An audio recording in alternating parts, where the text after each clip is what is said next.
I'm Dan from Fresh Pickens Farm, located in southern Maine, and today we're going to talk about how we do sunflowers production style on our regenerative cut flower farm. Some of the things that we want to talk about today are the soil prep, the seeding process that we do, the spacing, what we're using to feed the plants, the varieties that we're choosing, succession planting, the days to maturity for each variety, and then also the harvest techniques that we're using. So probably the most important thing is the soil prep. You want to make sure that the soil has all the nutrients that it needs. I'm not going to dive into this a ton in this video, but doing a soil test in the fall so that you can put your amendments in that fall for the following year is super important. So our field here is completely deer fenced in. Deer absolutely love sunflowers. Before we had this fence, deer were like the bane of our existence with sunflowers. They will go through and munch an entire crop, and it is devastating. So keep your sunflowers free from deer. However you have to do it. They make different things that you can, like deer and rabbit repellent sprays. Those can work, but really the best is exclusion, and that's what we've chosen here at Fresh Pickens Farm. So the reason why I'm talking about pests in the beginning is I just want to make sure that everyone has a successful grow. Another pest to think about are birds. Birds, as we all know, love sunflower seed. So after we seed our crops, we make sure that we cover them with a Rime agricultural fabric just until they sprout and they're about 2 inches tall. This is critical for us because, again, I can't believe how much the birds will eat. They'll go through the entire crop and dig up every single seed, and we're talking thousands of seeds. So the Rime method to cover works really well for pests. So let's go dive in a little bit deeper, check out our sunflower crop, and I'll show you a little bit more about how we do it. We grow our sunflowers in your kind of standard 100-foot market garden beds. This particular block here is like 40 feet wide, so it's 6 beds in total. We like to use this method just because it gives you a good metric. 100 feet long, you can quantify how many plants fit in 100 feet long, and you can kind of know what your production scale needs to be in order to meet that demand of your customer. So let's talk a little bit more about the regenerative way that we approach our soils in these beds. This soil here was cover cropped and then occultated this spring. So we put peas and oats down in April. This is a great spring cover crop if you've never used it before. It comes up really quick. You can basically put it down as soon as the soil's workable. We're a zone 5B, so in Maine here, so we can get it down in April, and I'm really impressed every year at how well it does. In the fall, we do some cover cropping with winter rye. Winter rye can be a little bit tricky because it's tough to work in the spring. It's really coarse, it's really rugged, it's tough to break down even with an occultation tarp over it for like a month almost. It's still really rugged to break down. So that's why I like the peas and oats. You can get it in early, and when you put an occultation tarp over it for like 2 weeks, it really starts to break down, and it's pretty easy to rake that cover crop or excess off to the side so that you can have a seed bed ready to go. So the reason why succession planting is so important is consistency. It's really important that you have consistent flowers for the customer so that they can have consistency for their customers.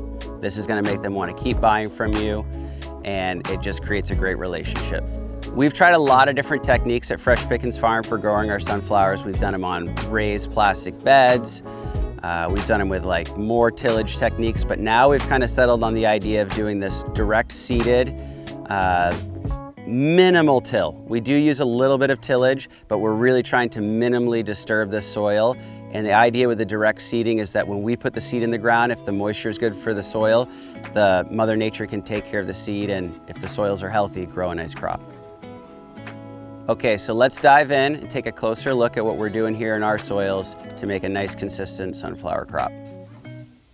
So what we do is we prep the beds perfectly, and we do use a tractor. I'll mention that. So one of our regenerative approaches for using a tractor is that the tires always go in the same spot. So the beds are pretty much permanent, and the tires of our tractor only run in the walking paths.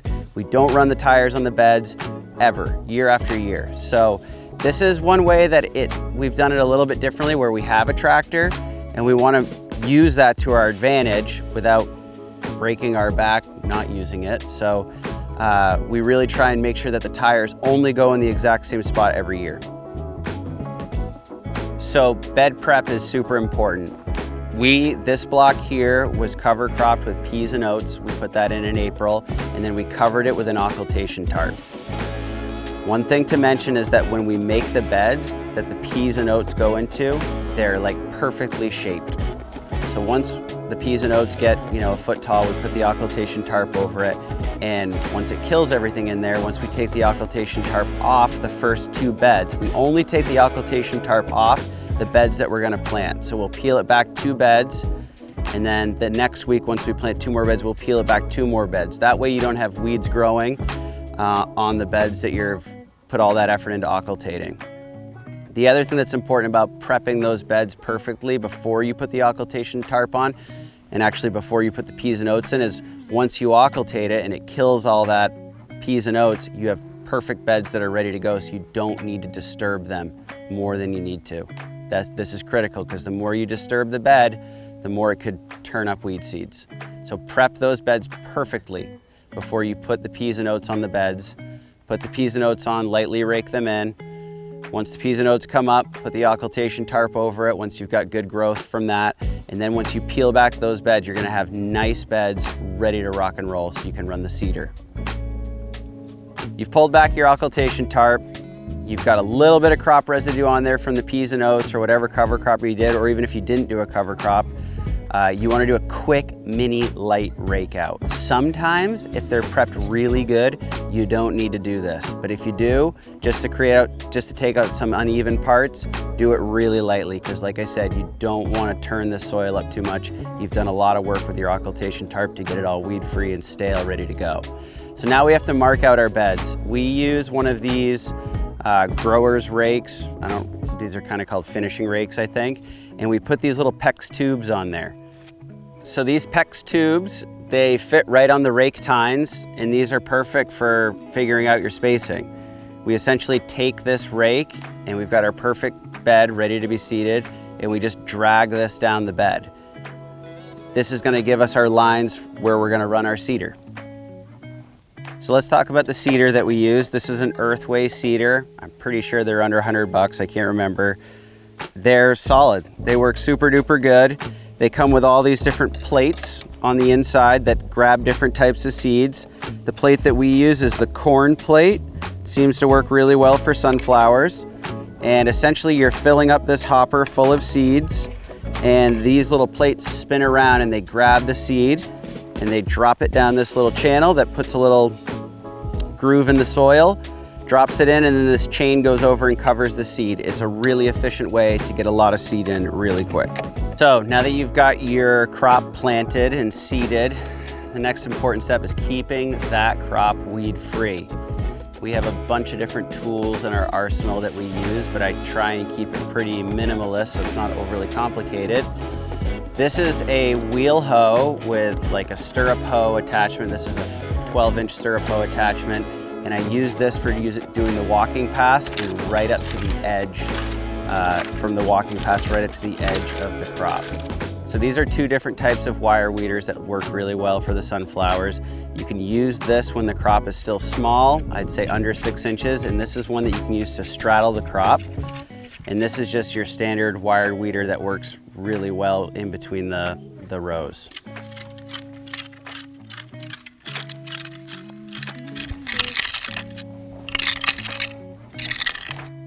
We've found in our experience that if you do 2 of these wire weedings throughout the growing process, one about 2 weeks after you seed, and the next one about maybe another 2 weeks later, you've got pretty good weed coverage for the year. Is it perfect? No. Does it help? Yes, a ton. So if you can sneak 2 of these in, it's great. And you can do, once you get a lot of crops planted, then you can kind of do all of them at the same time. So you're not just going out and doing one crop and coming back a little later. Get it on a cycle so every 2 weeks you're doing what you have planted. You're gonna need to water your crops. This year we've been really lucky and we haven't had to do it that much. It's been a really wet summer, spring and summer. That poses its own problems too. We've had some problems with funguses. So you're gonna need to have that tool in your toolbox to help with funguses. There's a bunch of organic things. I really like potassium bicarbonate. There's different copper sprays that you can do that work really well. But if you have downy mildew or other funguses in your soil, they can pose a little bit of a problem, especially on wet years. On a dry year, you're definitely going to have to irrigate. The method that we use is we use the wobbler sprinklers, and this block is 40 feet wide by 100 feet long, and it will do the full width from one wobbler sprinkler. So we space them at 12.5 feet from the edge, 25 feet to the next one, 25 feet to the next one after that, and 25 to the next one after that, and that should leave 12.5 feet to the end of the bed. You might be wondering about fertilizing your crop. We tend to not fertilize our sunflowers. If your soil tests look good, we found that there's really no need to do it. But if you do want to do it, there's a lot of organic granular fertilizers that will do great. Now I'm going to show you how we strip the sunflowers, we pick them, and we bunch them so they're ready to go to our customers. The process that we use for stripping sunflowers is I actually have one of these little tools. It's like a rose stripper, but I took the metal blades out. And what we do is we have one person go through first and strip all of the sunflowers that are ready to be harvested. So this is the first person comes through and strips everything, and you go through pretty quick. And I know it pretty good by now. This variety is called Goldie. What you want to do is just see a little bit of the petals in the middle of this kind of like fluffy petals. They're gorgeous. Haven't opened up yet. A little bit of a hard center is perfect for that. If it's a different variety like a Pro Cut, where kind of the normal petals on a sunflower, you want to make sure that you're just starting to see color. This can be a really tough concept for people to get, but it's just as the green outer part is starting to come back and you're just starting to see the color of the petals. You can harvest them at this stage. I promise they'll open. It doesn't seem like they will, but they always do. Pro Cuts and Sunrich and those other normal petal varieties, I'll call them, open up really quick. One of the reasons why we grow these Goldies is because they have a little bit more what we call stemgevity. They can hang out on the stem a little bit longer before they need to be cut. This gives us a little bit more flexibility. If you get a 90-degree day and everything pops with the normal style petals, you got to get your butt out there and get all those picked, or your customer's not going to be happy. So I recommend this variety, Goldie. Everybody loves them. They're fluffy. They look like little teddy bears. They sell like hotcakes at the farmers markets. They sell great to our wholesale customers, and everyone's happy. Look into that with the date to maturity. You want to make sure you can get a crop to the customer early, but also paying attention to those dates so that everything starts to unfold nicely. I call it the dominoes. You want your successions to just start falling so you have your products ready to roll, your team gets used to harvesting them, and you're ready to kick some butt. Definitely a lot of information, but I think if you follow these steps, you'll be on your way to growing some really nice sunflowers for your cut flower farm. This is the method that we've settled on. It works really well for us. Of course, year to year, things are a little bit different, but we hope this helps you. I'm Dan from Fresh Pickens Farm. Thanks for tuning in on this how to grow sunflowers at Fresh Pickens.